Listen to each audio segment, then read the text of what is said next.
السلام علیکم۔ Cards public higher secondary school number 1 سے میں آپ کی اردو کی ٹیچر بشرا پرویز نہم دوم کلاس کے تیسرے لیکچر کے ساتھ آپ سے مخاطب ہوں۔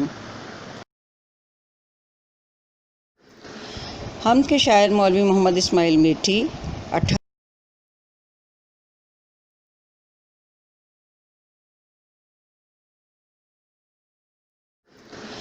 حمد کے شاعر مولوی محمد اسماعیل میٹھی 1844 میں میرٹھ میں پیدا ہوئے اور ابتدائی تعلیم میرٹھ میں ہی حاصل کی۔ 16 سال کی عمر میں بہترین فارسی اور عربی کے استاد کے طور پر سامنے آئے اور معلمی کا پیشہ اختیار کیا۔ عمر بھر تعلیم و تدریس کا یہ سلسلہ جاری رہا اور اسی دوران ادبی زندگی کا بھی آغاز کیا۔ مرتے دم تک تصنیف و تالیف میں مشغول رہے۔ آپ ایسے ستارے کی مانند ہیں جس کی چمک کبھی مان نہیں پڑ سکتی۔ آپ نے بچوں کے لیے بہترین بے شمار اصلاحی اور اخلاقی نظمیں لکھیں، اسی لیے انہیں بچوں کا شاعر کہا جاتا ہے۔ آپ کا تمام کلام ایک ہی کتاب کلیات اسماعیل میں محفوظ ہے۔ بقول شبلی نعمانی، حال ہی کے بعد اگر کسی نے سننے کے لائق کچھ کہا ہے تو وہ مولوی محمد اسماعیل میٹھی ہیں۔ حمد اللہ تعالیٰ کی تعریف میں لکھی گئی نظم کو کہتے ہیں۔ شاعر اسماعیل میٹھی اپنی نظم حمد میں اللہ تعالیٰ کی نہایت اعلیٰ اور بھرپور انداز سے تعریف کرتے ہیں۔ کہتے ہیں کہ اللہ تعالیٰ کی ہنرمندی اور باریک بینی کی جتنی بھی تعریف کی جائے کم ہے، کیونکہ اللہ تعالیٰ ایسا خالق و مالک، رازق، وحدہ لا شریک اور مدبر ہے جس کی نشانیاں تمام کائنات میں بکھری پڑی ہیں، جو اس کی عظمت و بڑائی کی روشن دلیل ہیں۔ ہر چیز اس کی تابع ہے اور اس کا قائم کردہ نظام اس کی مکمل گرفت میں ہے۔ وہی ازل اور ابد کا مالک ہے، ہمیشہ سے ہے اور ہمیشہ رہنے والا ہے۔ ہر شے کی فنا اور بقا پر وہی قادر ہے۔ ہم کے اشعار کی تشریح۔ پہلا شعر ہے: خدایا نہیں کوئی تیرے سوا، اگر تو نہ ہوتا تو ہوتا ہی کیا۔ اس شعر میں شاعر اللہ تعالیٰ کی تعریف بیان کرتے ہوئے کہتے ہیں کہ اے اللہ، تیرے سوا کوئی معبود برحق نہیں۔ اگر تو نہ ہوتا تو یہ کائنات نہ ہوتی، یہاں رونق نہ ہوتی، یہاں نہ چرند نہ پرند نہ انسان، کوئی چیز یہاں موجود نہ ہوتی۔ لیکن اب جب کہ تو موجود ہے، تو نے یہ کائنات بنائی ہے، تو تو ہی ازل اور ابد کا مالک ہے۔ تیرے سوا کوئی نہیں جو وحدہ لا شریک ہے، اور تو ہمیشہ سے ہے اور ہمیشہ رہنے والا ہے۔ دوسرے شعر میں کہتے ہیں: تصور تیری ذات کا ہے محال، کسے یہ سکت اور کہاں یہ مجال۔ یہاں شاعر اللہ تعالیٰ کی بڑائی بیان کرتے ہوئے اللہ تعالیٰ کی صفات کا اور اس کی ذات کا احاطہ کرتے ہیں کہ انسان کی عقل سمجھ بوجھ اپنے مالک کی ذات کا احاطہ نہیں کر سکتی، کیونکہ وہ ایسی ذات ہے جس کی پہچان کائنات میں بکھری ہوئی تمام نشانیوں سے ظاہر ہوتی ہے۔ تیرا تصور کرنا ہماری اوقات ہی نہیں ہے۔ انسان اگر تیری ذات کا تصور و خیال بھی کرے تو اس کی سوچیں محدود ہیں، جبکہ تو ہماری سوچوں سے بہت اعلیٰ و ارفع ہے، اور ہم میں نہ اتنی قوت ہے، نہ ہمت ہے اور نہ طاقت ہے کہ تیری سوچ تک پہنچ سکیں۔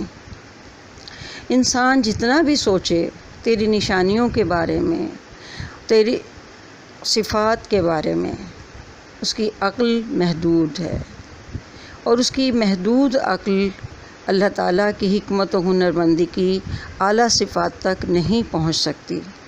چاہے وہ کتنا ہی غور و فکر کی بلندیوں تک پہنچ جائے، اللہ کی ذات اس کی پہنچ میں ہوتے ہوئے بھی بہت دور ہوتی ہے۔ بے شک اللہ تعالیٰ فرماتا ہے کہ میں تمہاری شہرک سے بھی قریب ہوں، جبکہ ہم اپنے اندیکھے رب سے بے انتہا پیار کرتے ہیں، بے انتہا چاہتے ہیں، لیکن اللہ تعالیٰ کی ذات و صفات، اس کی ہنرمندی کو ہم نہیں پہنچ سکتے۔ بنائی ہے تو نے یہ کیا خوب چھت، کہ ہے سارے عالم کی اس میں کھپت۔ اب یہاں پر اللہ تعالیٰ نے جو آسمان بنایا ہے اسے چھت کا تصور دیا ہے۔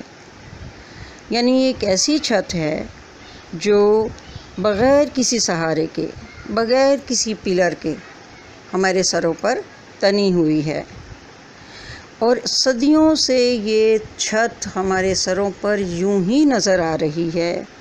اس میں اللہ تعالیٰ نے خوبصورتی پیدا کرنے کے لیے چاند ستارے روشن کیے ہیں، اور تمام دنیا پر کہیں بھی آپ چلے جائیں، کہیں سے بھی آپ دیکھ لیں، یہ تمام طرف پھیلا ہوا نیلا آسمان ہمیں ایسا ہی نظر آتا ہے جیسے ہم کچھ عرصہ پہلے دیکھیں، ہم آج دیکھیں یا ہم آنے والے کل میں دیکھیں، تو یہ اتنی عظیم اور اتنی بڑی چھت جو ہمارے سروں پر اللہ تعالیٰ نے بنائی ہے، یہ اس جیسی چھت کوئی نہیں بنا سکتا۔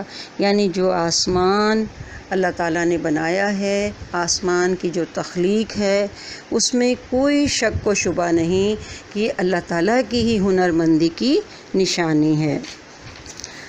یہ تارے جو ہیں آتے جاتے ہوئے، چمکتے ہوئے، جگمگاتے ہوئے، یہاں شاعر ستاروں بھرے آسمان کی تعریف کرتے ہوئے کہتے ہیں کہ رات کو نظر آنے والے اور دن کی روشنی میں غائب ہو جانے والے یہ ستارے سب خالق کائنات کی بہترین تخلیق ہیں، جو اپنے وقت پر ہی چمکتے اور اپنے وقت پر ہی جگمگاتے ہیں، اور ایسے ہی نظر آتا ہے کہ جیسے کائنات کی یہ کہکشاں اور اس کو روشن رکھنے کے لیے اللہ تعالیٰ نے ان ستاروں کو اپنے اپنے مدار میں گھومنے کا حکم دیا ہوا ہے، اور یہ تمام ستارے اپنے ہی مدار میں گھومتے اور چمکتے ہوئے نظر آتے ہیں۔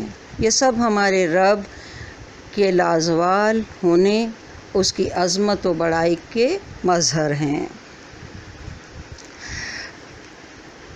چراغ ایسے روشن جو بن تیل ہیں، یہ تیری ہی قدرت کے سب کھیل ہیں۔ اس شعر میں شاعر اللہ تعالیٰ نے زمین کے اوپر ایک جو بے انتہا بڑا آسمان بنایا ہوا ہے، اس کے اندر جو بے شمار ستارے سیارے جو پھیلا دیے ہیں، وہ خوب رات بھر چمکتے ہیں اور اکثر غائب بھی ہو جاتے ہیں، لیکن یہ سارے کے سارے جو چمک رہے ہیں اس طرح سے نظر آتے ہیں دور سے کہ جیسے ان میں کوئی چراغ ہے جو تیل ڈال کر جلایا گیا ہے، لیکن یہ تمام کے تمام ستارے بغیر تیل کے جل رہے ہیں، اور ان کی طاقت ایسی ہے کہ ایک سے دوسرا، دوسرے سے تیسرا جڑا ہوا ہے، اور آپس کی باہمی کشش نے ان سب کو سنبھالا ہوا ہے۔ یہ سب ایسے خوبصورت نظر آتے ہیں کہ بے انتہا چاروں طرف دمکتے اور چمکتے انسان کی عقل کو اور آنکھوں کو خیرہ کرتے ہیں، اور یہی اللہ تعالیٰ کا وہ خاص نظام ہے جس پر اس کی مکمل گرفت ہے کہ یہ گردش کرتے ہوئے ستارے ہر طرف رونق بکھیرے ہوئے ہیں۔ یہ لال و گوہر ہیں جو بکھرے ہوئے، زمین سے بھی ہیں ان میں اکثر بڑے۔ اب یہاں شاعر اللہ تعالیٰ کی عظمت بیان کرتے ہوئے کہتے ہیں کہ ستارے جو آسمان کی وسعتوں میں ہیرے جواہرات کی طرح چمکتے دمکتے ہیں ہمیں نظر آتے ہیں، اور رات میں چمکتے ہوئے ہمیں اپنی طرف متوجہ کرتے ہیں، آسمان کو روشن رکھتے ہیں۔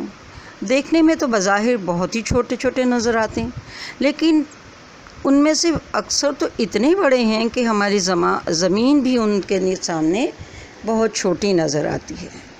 یہ سب اللہ تعالیٰ نے اپنی حکمت سے ہم سب کے لیے ایک نظام قائم کیا ہوا ہے، اور یہ اللہ ہی ہے جو وحدہ لا شریک اور ان تمام چیزوں کا خالق اور مالک ہے۔ یہ اللہ تعالیٰ کی عظمت کی واضح دلیل ہے جو اتنے بڑے بڑے اجسام فلکی خلا میں تیر رہے ہیں۔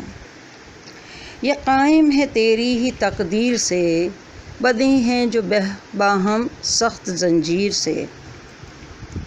اب یہاں شاعر کائنات میں پھیلے ہوئے بڑے بڑے اجسام فلکی کی بات کرتے ہوئے اللہ تعالیٰ کی قدرت کی نشاندہی کرتے ہیں کہ یہ سارے کے سارے اللہ تعالیٰ نے ہی قائم و دائم کیے ہیں، اور اللہ تعالیٰ کا قائم کردہ یہ اصول ہر طرف ہمیں نظر آتا ہے، کیونکہ انہی اصولوں کو یہ تمام سیارے، یہ تمام ستارے اپنی فرما برداری سے نبھا رہے ہیں، اور یہی ایک نظام ہے جو تابع و فرما برداری کا ہے، اسے ہم تقدیر کہتے ہیں۔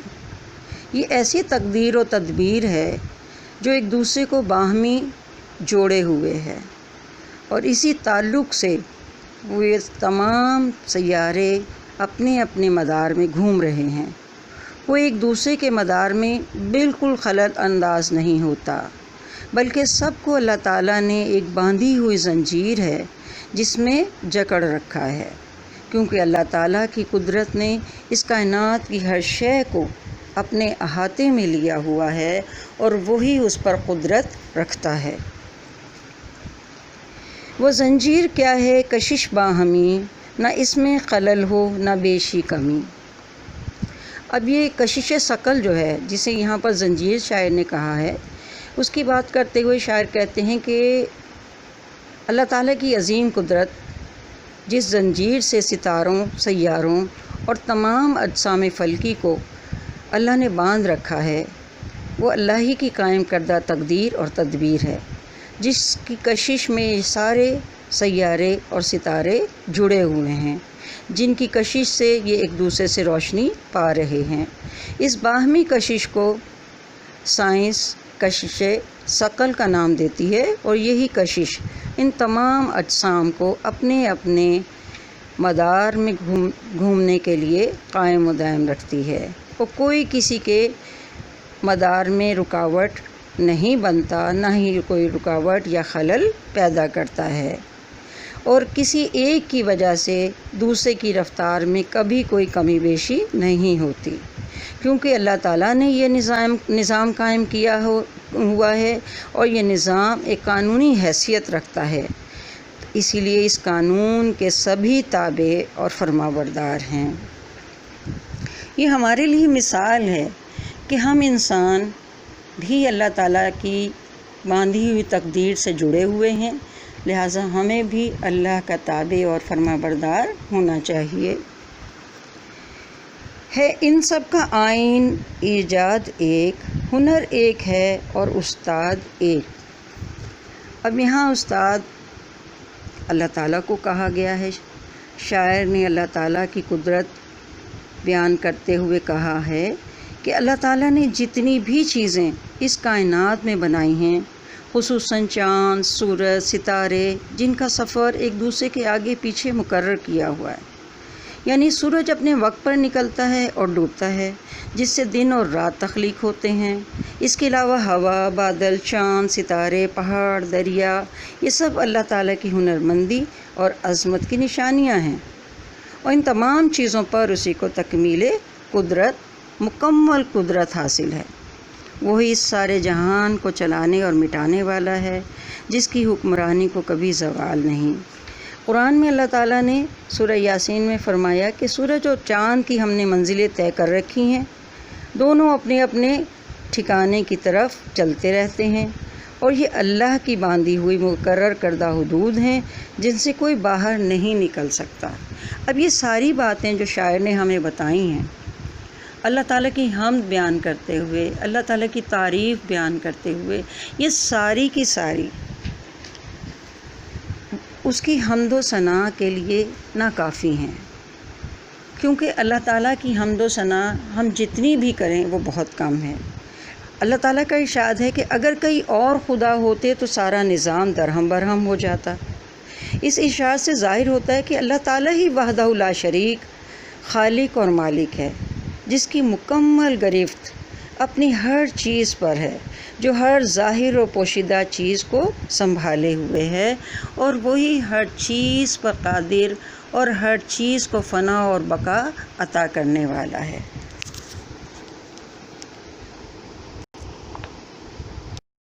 نظم حمد کی مشق صفحہ 119 پر ہے۔ اس میں سوال نمبر 1 کے 5 حصے ہیں۔ حصہ الف میں سوال ہے، نظم میں چھت سے کیا مراد ہے؟